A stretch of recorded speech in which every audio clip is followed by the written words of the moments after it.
ஜெய் குருதேவ். மீண்டும் நம்ம அஷ்டாவக்ர கீதையை பற்றி தான் நம்ம இன்றைக்கி பார்க்க போகிறோம். அத்தியாயம் 14.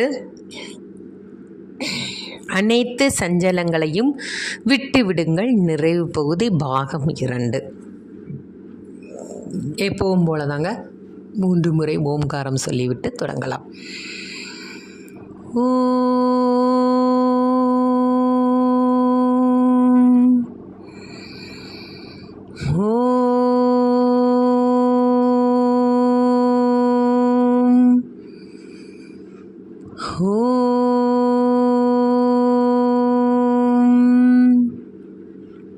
இந்த பூமி தாய்க்கும் என்னை பெற்ற தாய் தந்தையருக்கும் என்னோட அனைத்து முன்னோர்களுக்கும் பிரபஞ்ச சக்திக்கும் எனது சரீரத்திற்கும் அஷ்டாவக்ரருக்கும் ஜனகர் மகாராஜாவுக்கும் அனைத்து குருமார்களுக்கும் அவர்களின் பொற்பாதங்கள் தொட்டு அடியே நமஸ்காரம் பாவனையோடு தெரிவித்துக் கொள்கிறேன்.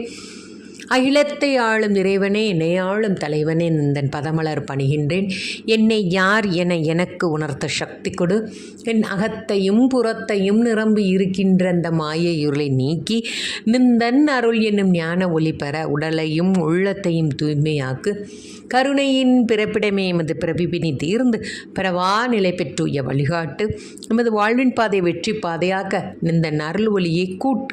தினம் சோர் தினம் திண்டு கூடிப்பின் பிரேமிய குலத்தொழில் மாற்றி ஏகனாய் அநேகனாய் எங்கும் நிறைந்து நிற்கின்றனது திருவடியில் நாங்கள் ஆத்ம சமர்ப்பணம் செய்கின்றோம்.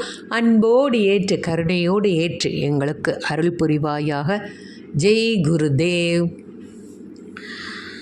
நம்ம போன அத்தியாயத்திலே நம்ம பார்த்தோம், அதாவது யாராவது நமக்கு சங்கடத்தை ஏற்படுத்தினால் நம்மளோட மனமானது மிகவும் சஞ்சலம் அடைந்து விடும். அப்படி தானாங்க. அதனால் எல்லா சமயங்களையும் நாம் அந்த மனசை கட்டுப்படுத்திட்டு இருக்க முடியாது. எல்லா நூல்களும் என்ன சொல்லுது, எல்லாரையும் ஏற்றுக்கொள்ளுங்கள் அப்படின்னு சொல்கிறது. அதை தாங்க நம்ம இந்த இதில் என்ன உதாரணம் சொல்கிறாருன்னு பார்ப்போம். ஓகேவா? ஏத்ருச்ச யாகத்தோ போகோன்ன துக்காயன துஷ்டையே. அதாவது ரொம்ப அபூர்வமான சிலரை பார்த்துருக்கீங்களா அப்படின்னு நம்ம நினச்சிக்க வேண்டியதான். அவங்க என்ன பண்ணுவாங்கன்னா, அவங்களுடைய சுகத்தையே வெறுத்து விட்டுருவாங்களாம். சுகம்னா என்னங்க, அது எல்லாமே ஆட் பண்ணிக்கோங்க. அது தனியாலாம் ஸ்பெஷலிட்ஸாக எதுவுமே இதில் கொடுக்கப்படலை. சுகம் அதை வெறுத்துடுறாங்க அப்படின்னு தான் சொல்கிறாங்க. அப்போ அவங்க என்ன பண்ணுறாங்கன்னா, நான் சந்தோஷத்தையே விட்டுட்டேன். அப்போ அவங்களோட உள் உணர்வு என்ன சொல்லுதுன்னா, மேல்நிலை அடைந்து விட்டதாக என்னென்ன அவங்களாம் எண்ணிக்கிறாங்க. சரி, சந்தோஷத்தை தவிர்ப்பது, நல்ல உணவை தவிர்ப்பது, இதெல்லாம் மேன்மை வழிகள் அப்படின்னு நினைக்கிறாங்க. அப்புறம் சுகத்தை அளிக்கும் வஸ்துக்களிடம் இருந்து எப்போதுமே அச்சத்தோடு இருப்பாங்க. புரியலையா? அதாவது நல்லா சாப்பிடணும்னு நினைப்பாங்க, அந்த சாப்பாடை சாப்பிட மாட்டாங்க. அதுக்கப்புறம் சுகமாக இப்போ கட்டிலில் நல்ல குஷன் பெட்டில் தூங்கணும்னு ஒரு மனசு சொல்லிச்சுன்னு வச்சுக்கோங்களேன். உன்னை புத்தி நம்ம சுகத்தை வெறுக்கிறோம், நம்ம மேன்மை நிலை அடைந்து விட்டோம் அப்படின்னு அவங்களுக்குள்ளாவே ஒரு மனசுக்கும் புத்திக்கும் ஒரு போராட்டத்தை கொண்டு எல்லாருக்க மத்தியிலையும் சுகத்தை விட்டு விட்டதாக. எக்ஸாம்பிளுக்கு அப்பட்டமாக சொல்லணும் என்றால், போலி சாமியாரை பார்த்துருக்கீங்களா? அப்புறம் வீட்டில் பேசாத கெட்ட வார்த்தையெல்லாம் பேசும். யாராக இருக்கட்டுமே, ஆணாக இருக்கட்டும் பெண்ணாக இருக்கட்டும், யாராக இருக்கட்டும். ஆனால் திடீர்னு கோயிலுக்கு போனோன்னு பெரிய பக்திமான் மாதிரி ருத்ராட்ச கொட்டை விபூதி பட்டை நல்ல பவ்யமான ஒரு முகத்தோற்றத்தோடு வரும். பார்த்துருக்கீங்களா? இது நான் போலி சாமியார் அப்படிங்கிற மாதிரி தான் சொல்லியிருக்கேனே தவிர ஒரு எக்ஸாம்பிளுக்கு தான் சொன்னேன். இது தாங்க சுகத்தை விட்டு விடுவதாக அவர்கள் எண்ணுகிறார்கள். அது சுகத்தை ஏற்படுத்தக்கூடிய வஸ்துக்கள்னா என்ன, பொருட்களுங்க. எதுவாக இருக்கட்டும், ஆடைகளாகட்டும், ஆபரணமாகட்டும், இன்பம் துன்பம் எல்லாத்தையும் நான் விட்டுட்டேன் அப்படின்னு அவங்களுக்குள்ளேயே ஒரு எண்ண தோற்றத்தோடு இருப்பவர்கள் யாருன்னா, அவங்களுக்கு ஒரு மனவியாதி. அது இதையெல்லாம் அதோட வசத்தில் நம்ம பட்டு ஆட்டி படைக்க விடுவீர்கள். அதாவது இந்த மனோவியாதியில் நாம் மாட்டிக்கிட்டோம்னா, ஆசை இருந்தும் அதை நான் விட்டுட்டேன் அப்படின்னு சொல்கிறது ஒரு மனவியாதிங்க. இயல்பாக எல்லாத்தையும் விடணும். புரிஞ்சுதா? இதுக்கு தான் அர்த்தம். அப்போது இவ்வுலகத்தில் விஷயங்களில் எல்லா விஷயத்துலையும் நாம் சந்தோஷமாகவும் இருக்க முடியாது, துக்கமாகவும் இருக்க முடியாது. இது உண்மை தானே? அப்போது எந்த வஸ்து, அதாவது எந்த பொருள் தான் உங்களுக்கு நிரந்தரமான சந்தோஷத்தை தரும், எந்த பொருட்கள் உங்களுக்கு துக்கத்தை தரும்னு நீங்கள் பேதம் பிரித்து பார்க்க முடியுமா? இன்றைக்கி பட்டு சேலை கட்டினா சந்தோஷமாக இருக்குது, நாளைக்கு காட்டன் சேலை கட்டுனா கட்ட மாட்டிங்களா? இன்றைக்கி தங்க நகை போட்டால் சந்தோஷமாக இருக்குது, நாளைக்கு கவரி நகை போட்டால் சந்தோஷமாக இருக்க மாட்டிங்களா? சரி, இன்றைக்கி நான் காரில் தான் போகிறேன், நாளைக்கு நடந்து போனால் சந்தோஷமாக இருக்க மாட்டிங்களா? அப்போ எது சந்தோஷத்தை தருகிறது, எது வருத்தத்தை தருகிறது, எது ஆனந்தத்தை தருகிறது, எது துக்கத்தை தருகிறது? கொஸ்டின் மார்க்கு நீங்களே போட்டுக்கோங்க. வருவதை எத்தகைய உணர்வானாலும் சரி, யார் நமக்கு சந்தோஷத்தை கொடுத்தாலும் சரி, வருத்தத்தை கொடுத்தாலும் சரி, அப்படின்னு கொண்டு வாங்க. அதை அப்படியே நன்றி உணர்வோட ஏற்றுக்கொள்ளணும். எல்லாவற்றிலும் அந்த இறைவனை காண வேண்டும். புரியுதா? இப்போ யாரா நம்ம கஷ்டத்தை விட, அன்றைக்கி இறைவா நான் போன ஜென்மத்தில் யாரையோ நான் கஷ்டப்படுத்தியிருக்கேன், அதனால தான் இந்த ஜென்மத்தில் இதை நான் அனுபவிக்கிறேன், சந்தோஷம்ப்பா, நன்றியப்பா, என் கருமாவை நான் கழிஞ்சுதா, சந்தோஷம். இன்றைக்கி ரொம்ப ஆனந்தமாக இருக்கியா? ஏதோ போன ஜென்மத்தில் எவனுக்கோ நல்லது பண்ணியிருப்போம், அது இந்த ஜென்மத்தில் நமக்கு சந்தோஷமாக, இப்பவும் நன்றி சொல்லுங்கள். அதுதான் நான் அடிக்கடி இந்த வார்த்தையை நான் சொல்லியிருக்கேன். கேட்டிருக்கீங்களா கேட்கலன்னு எனக்கு தெரியல. மறுபடியும் இந்த வார்த்தையை நினைவு கூறுகிறேன். அன்றடைய நான் தினமும் நைட்டு இரவு படுக்கும்போது நாம் காலம்பரை எந்திருந்ததுலேருந்து காப்பி குடிச்சிருப்ப, ப்ரஷ் பண்ணியிருப்ப, உப்பு இல்லாமல் சாப்பிட்ருப்ப, காரத்தோடு சாப்பிட்ருப்ப, அழுதுருப்ப, சிரிச்சிருப்ப, தூங்கியிருப்ப, எக்ஸ்ட்ரா எதுவாக இருந்தாலும் சரி, அது எல்லாம் ஒரு தடவை நினைவு கூர்ந்து பாருங்கள். அனைத்திற்கும் நன்றி சொல்லுங்கள். அன்றைய நாளில் நீங்கள் அனுபவித்த சுகம், துக்கம் எல்லாத்திற்கும், கிடைத்தது, கிடைக்காது, கிடைக்க இருப்பது, கிடைக்க பெறாதது எல்லாத்திற்கும் நன்றி சொல்லுங்கள். அதுவே நம்மளோட மனசை, நம்மளை மைண்டை பிரெயினை சுத்திகரிப்பு பண்ணும். பார்த்துருக்கீங்களா? அது நீங்கள் எத்தனை பேர் அதை செஞ்சு பாருங்கள், இனிமே செஞ்சு பாருங்கள், செய்யலைன்னா இனிமே செஞ்சு பாருங்கள். அது ரொம்ப ஒரு சந்தோஷமான அனுபவத்தை தரும். அன்னன்னைக்கு பாரத்தை இறக்கி வைத்ததாக ஒரு உணர்வு நிலையில் வருவீங்க.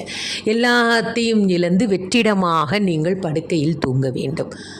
ஓகே, அடுத்த எக்ஸாம்பிள் போவோம். ஒரு விளையாட்டு போட்டிக்கும் யுத்தத்திற்கும் என்ன வித்தியாசம்? அதாவது ஸ்போர்ட்ஸு, ஒரு யுத்தம்.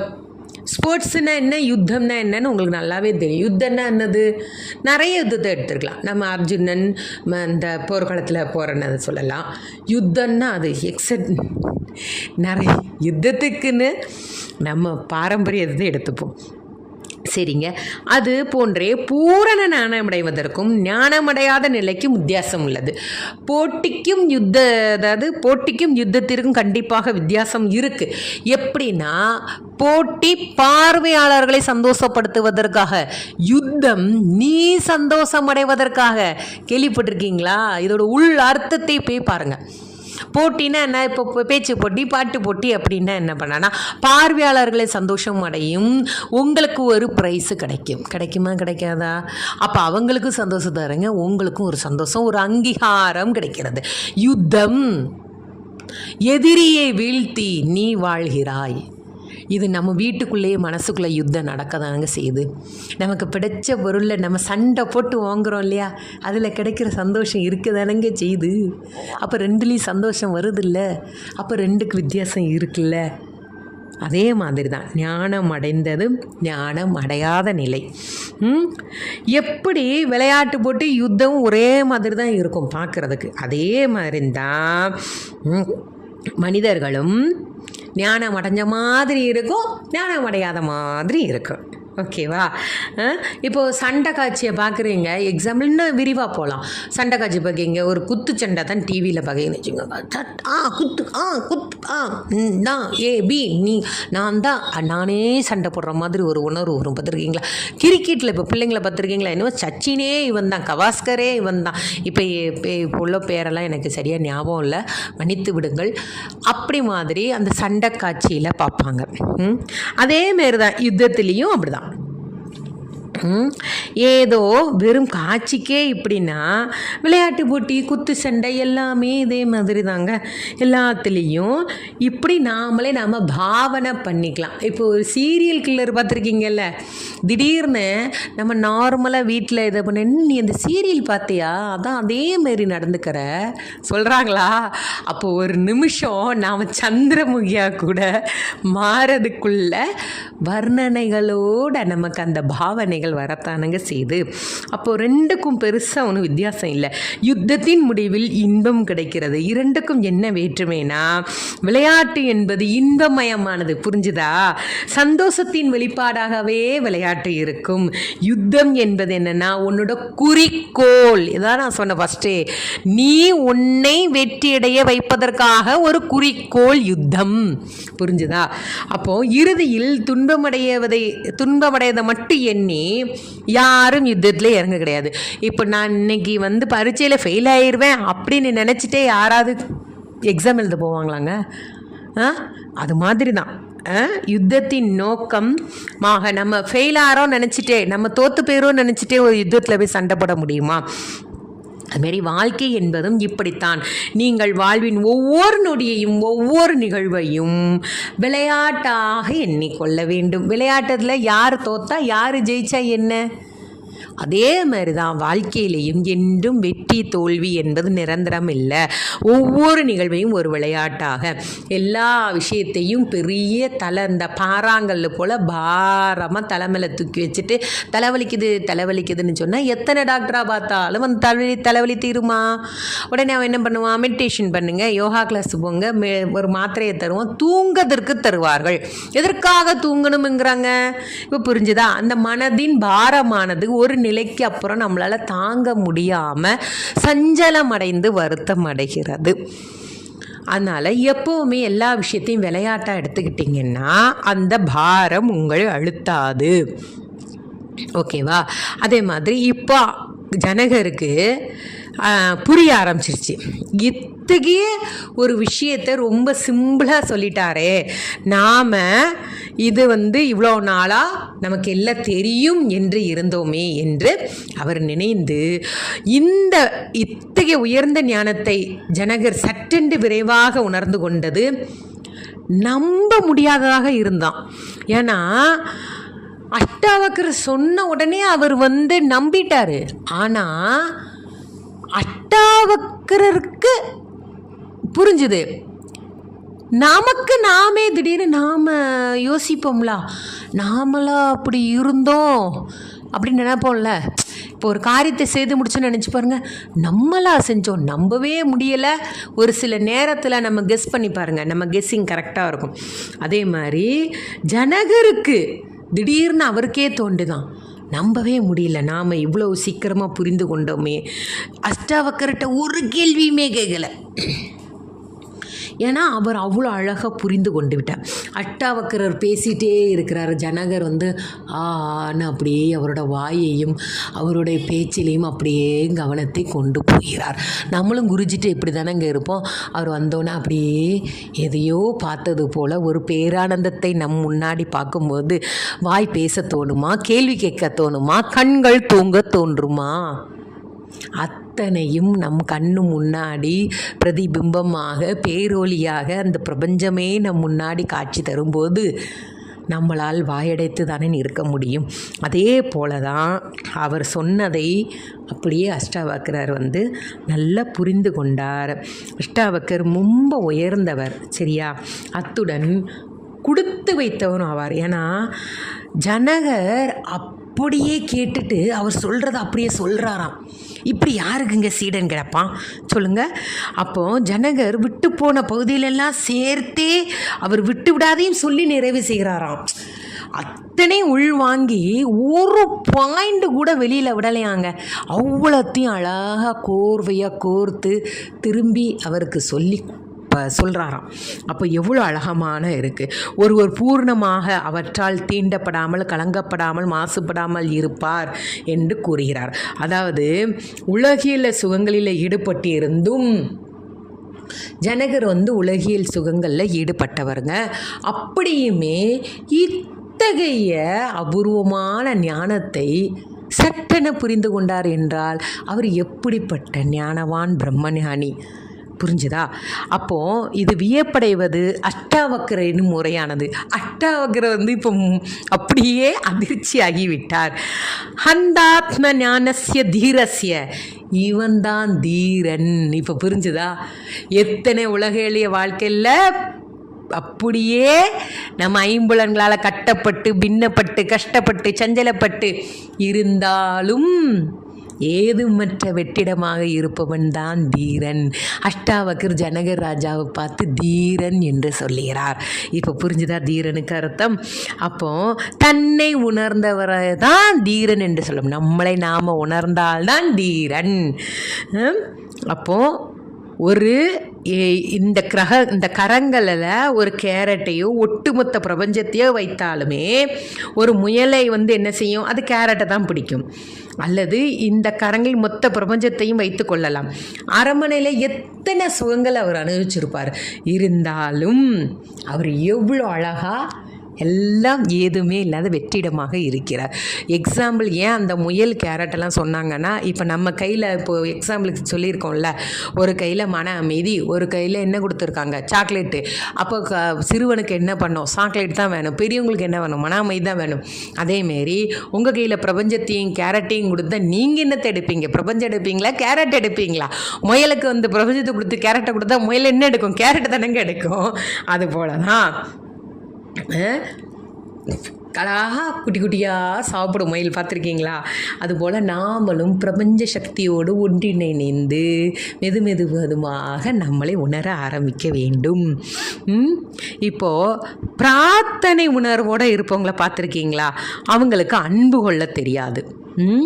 எப்போவுமே சதா சர்வகாலமும் அவங்க பிரார்த்தனை மட்டும்தான் பண்ணிகிட்ருப்பாங்க. அவங்க நல்லா இருக்கணும், இவன் நல்லா இருக்கணும் அப்படின்னு சொல்லிட்டு. சரி, நாம் மகிழ்ச்சியாக இருக்கும் போது என்ன நடக்குன்னு பார்த்துருக்கீங்களா? மிக்க மகிழ்ச்சியாக இருப்பவங்க பிரார்த்தனை உணர்வாக இருக்க மாட்டாங்க. அதாவது நார்மலாக பிரார்த்தனை உணர்வுகளுக்கு வேற ரொம்ப சந்தோஷமாக இருப்பாங்க. பார்த்தீங்களா? சதா சர்வகாலம் சந்தோஷமாக இருப்பாங்க. அவங்களுக்கு பிரார்த்தனைங்கிற உணர்வே வராது. அவங்கக்கிட்ட பக்தியும் இருக்காது. அவங்களுக்கு அன்பு கொள்ளவும் தெரியாது. அவங்க என்னென்னா மிகுந்த மகிழ்ச்சியின் கொண்டாட்டத்தில் ஈடுபடுவார்கள். ஐஸ்கிரீம் சாப்பிடுவாங்க. மனதை விரிந்து பறந்து இருக்கும். அது எங்கோ இருக்கும். உங்களால் அதை உணர முடியும். தியானத்தில் ஈடுபடுவரும் பஜனைகள் பாடுவரும் பெரும்பாலும் மிகவும் வாட்டமுற்று சஞ்சலமற்று தான் இருப்பாங்களாம். என்னங்க இப்படியோ குண்டை தூக்கி போடுறேன்னு நினைக்காதீங்க. அதாவது தியானத்தில் இருக்கிறவங்க பறந்து விரிந்து நம்மளோட எல்லையில் எங்கேயோ போகிற மாதிரி இருக்கும். திரும்பி வெளியில் தானங்க ஆகணும். தியானத்துலேருந்து வெளில வரும்போது அதே சந்தோஷத்தோடு இருப்பாங்களா? அது மாதிரி பஜனையில் பாடுறவங்க உண்மையான சந்தோஷத்தோடு பாடுவாங்க அப்படிங்கிறத உங்களால் சொல்ல முடியாதுங்க. வீட்டில் மனம் தாங்க முடியாத சொல்ல முடியாத பிரச்சனையாக இருக்கும். சரி, இந்த கோவிலில் போனால் பிரச்சனை கொஞ்சம் சாலாகிற மாதிரி மனசுக்கு ஒரு இதமாக இருக்கும். அது மாதிரி பஜனையில் கலந்துக்கொள்ளவங்க மனசில் பார்த்துருக்கீங்களா? அப்பா ஒரு 2 மணி நேரம் என்னை மறந்து இருந்தேன் அப்படின்னு என்னைக்காவது எல்லாரும் நான் ரொம்ப சந்தோஷமாக இருந்திருக்கேன்னு யாரையா ஒருத்தர் சொல்லுங்க பார்ப்போம். அப்போது பஜனையில் இருக்கிறவனும் சஞ்சலத்தோடு தான் வருவான். அதேமாரி மக்கள் மகிழ்ச்சியற்ற நிலையில் தானே பிரார்த்தனை வைக்கிறாங்க. ஏதாவது கஷ்டமான நிலைமையில தானே பிரார்த்தனை வைக்கிறாங்க, பக்தி செலுத்துகிறாங்க. கவனிச்சு பாருங்க. அது மாதிரி தான் நன்றி உணர்வும் ததும்பும் சந்தோஷமும் நன்றி உணவும் ததும்பும் இந்த நேரத்தில் தான் சத்சங்கங்கள் தனித்தன்மையுடன் விளங்குகின்றன. நாம் சத்சங்கம் இப்போது அடுத்த எக்ஸாம்பிளுக்காக நமக்கு சொல்கிறாரு. சத்சங்கம் பாடும்போது ஒரு நன்றி உணவோன்னு சொல்லி பாருங்க, அங்கே இறைத்தன்மை ததும்பி வழியும். அதே நம்மளோட கஷ்டம் தீரணும், நம்மளோட பிரச்சனைக்காக நம்ம ஒரு பிரார்த்தனை, நம்மளோட வீட்டோட டார்ச்சர் தங்காரம சத்சங்கத்துக்கு வந்திருந்தால் அந்த இடத்தில் இறைத்தன்மை ததும்பி வழியுமா? ? போட்டுக்கோங்க. அப்போது நம்மளோட உடலில் பாவனை, எண்ணும், எழுத்தும், கருத்தும், உணர்வும், உடலும் எல்லாம் நன்றி உணர்வோடு இருக்கும் பட்சத்தில் கண்டிப்பாக அந்த இடத்தில் இறைத்தன்மையானது ததும்பி வழிந்து கொண்டே இருக்கும், சந்தோஷம் தழும்பும். அப்போ நாம் சத்சங்கத்தில் இடையிடையே வாய் விட்டு சிரிப்போம், பார்த்துருக்கீங்களா? டான்ஸ் கூட ஆடி இருக்கோங்க. அது எதுக்குன்னா இது மாதிரி தான் இறை உணர்வு மேலோங்கி நிற்கும்போது நம்மளை அறியாமல் நம்மளுடைய உணர்வுகளிலிருந்து ததும்பி வழியும் நன்றி உணர்வு தான் அந்த சிரிப்பு, டான்ஸு எல்லாமே.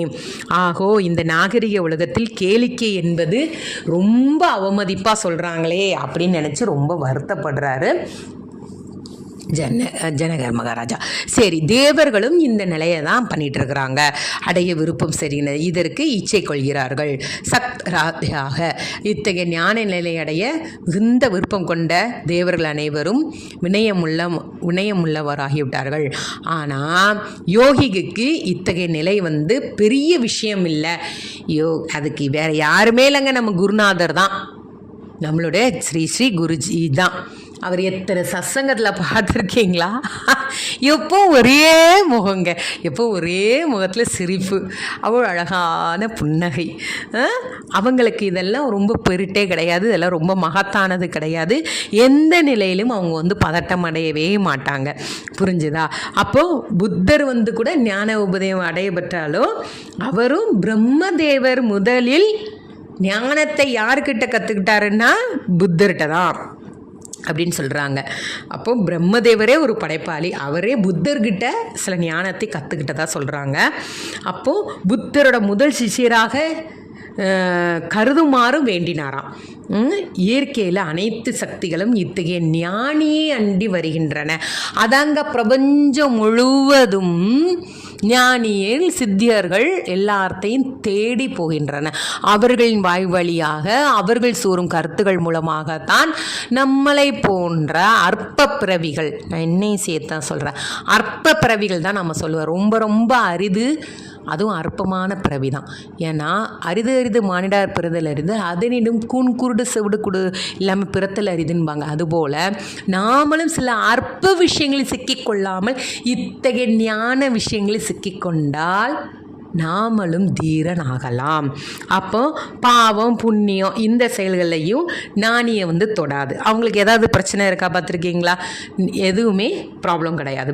ஆகாசத்தில் புகை கிளம்புனாலும் சரி, ஆகாசத்தையே தொட முடியாது. அது போலவே ஞானியை எந்த ஒரு விஷயத்தாலையும் அவர்களை அசைக்க முடியாது. அதேமாரி உங்கள் பார்வையும் நீங்கள் ஆகாசத்தை நோக்கி நிலை பெற செய்ய வேண்டும். நகரும் மேகங்கள் மீதல்ல பறந்து விரியும் ஆகாசத்தை போல உங்கள் மனமானது புத்தியானது செயலானது விரிந்து கொண்டே வர வேண்டும் அப்படின்னு சொல்றாரு. உங்களுக்குள் நிலை பெற்றிருக்கும் இந்த ஆன்மாவை கண்ணுறுங்கள். நான் கெட்டவன் இல்லை, நான் நல்லவனும் இல்லை, நான் கோபம் கொண்டுட்டேன், நான் இது அழுதுட்டேன் அப்படிங்கிற எண்ணத்தெல்லாம் எதனால வருதுன்னு கவனிங்க. அனைத்தும் போவதை உள்ளே உணர்ந்து கவனித்து இருங்கள். இந்த பிரபஞ்சமே எல்லா உயிர்களுக்கும் காரணமானது. அந்த பரபிரம்மே இதற்கு சான்று. ஒரு இடத்துல சற்று அமைதியாக உட்கார்ந்து பாருங்க.